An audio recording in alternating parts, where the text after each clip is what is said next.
Hey everybody, how's it going? Colby Crank here. For those of you that are new to this page, I'm a lifelong wrestler, wrestled since I was 5.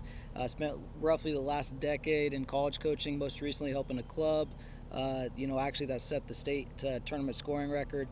Great job to all involved. But uh, one thing that I was able to kind of run into a little bit more this year is obviously dealing with a lot younger athletes than I've been used to dealing with, whether it was competing collegiately or coaching collegiately.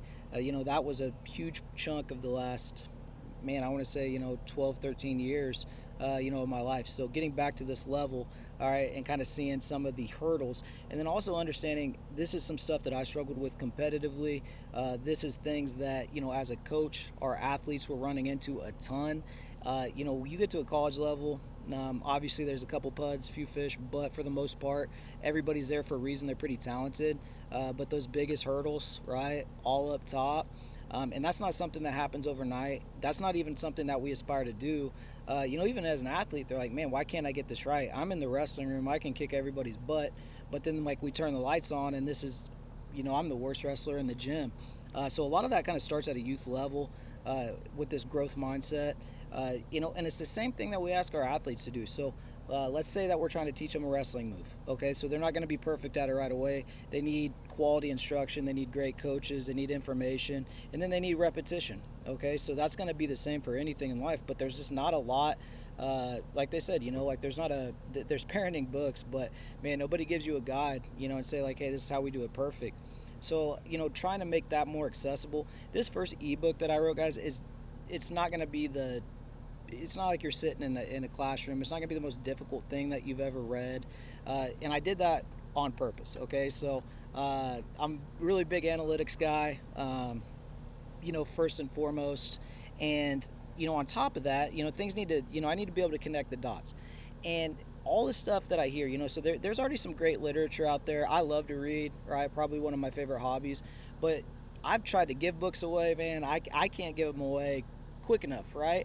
Even if I put a $20 bill in front, man, people won't read them. I don't have time. How am I supposed to get through 300 pages or 200, whatever it is, right? So we have all the excuses in the world not to become, any more educated, right, or just more effective in the things that we're doing.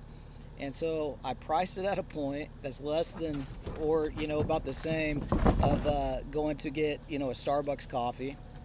I've made it pretty manageable, right? I think, roughly around 25 pages. It's supposed to just be like dipping your toes in the water, right? So if you relate to some of the things in this video, obviously you can kind of keep going down that path, right? So just go dig into it a little bit deeper, find more strategies, reach out to me, and I'm planning on some like longer form literature, right?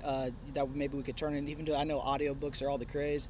Listening to an interview, I think I heard, man, podcasts have really eliminated nonfiction, large content books, right? So instead of reading anything, they're just going to listen. I don't know what the retention is on listening, right? Because we're usually really distracted. I'm a big fan of putting something in front of you because we're not distracted. We have to be present, and we have to kind of work to understand it. But this is just kind of a start. Any feedback's like super appreciated. And if you comment, I'd love to give and email a couple of these suckers out for free. You can give me feedback. And then if you have anything that you've seen, I'm sure there's going to be a million people more experienced than me, right? Like at coaching at this level.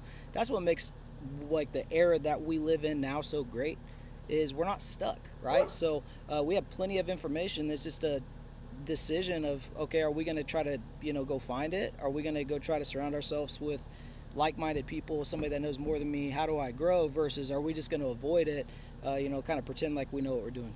So like I said, main point of this video, mental hurdles are huge. They're developed at a very young age, and a lot of times I don't think it's intentional on the parents' behalf. I don't think they're bad parents. I just think it happens. And then you start, over the last year sitting in these tournaments and all these things, and then you can say like, well, hey man, I can see how this is 1,000,000%, creating major issues down the line. So everybody wants that instant gratification. Everybody lives now. So it might not rear its head overnight, but you start getting to like your high school age and your college age and all these things, and we're putting all this pressure, and our identity is completely in a result. And then wrestling starts getting harder and harder. And if they're going to accomplish what the goals that they've set, and we're going to like a Fargo or we're going to a national tournament. Well, guess what? There's not a novice tournament 20 minutes down the road where we get a post on Facebook how many takedowns they got, or kind of clowning the worst person in the tournament. So just wrestling gets harder, life gets harder, right? So it's a book that can kind of relate back to tough class, tough relationship, tough hurdle in life, whatever that may be. I know we all kind of experience them in different ways, but just kind of making them emotionally regulated and equipping them with the tools to kind of handle whatever might get thrown their way. So check it out. Let me know what you think. Thanks.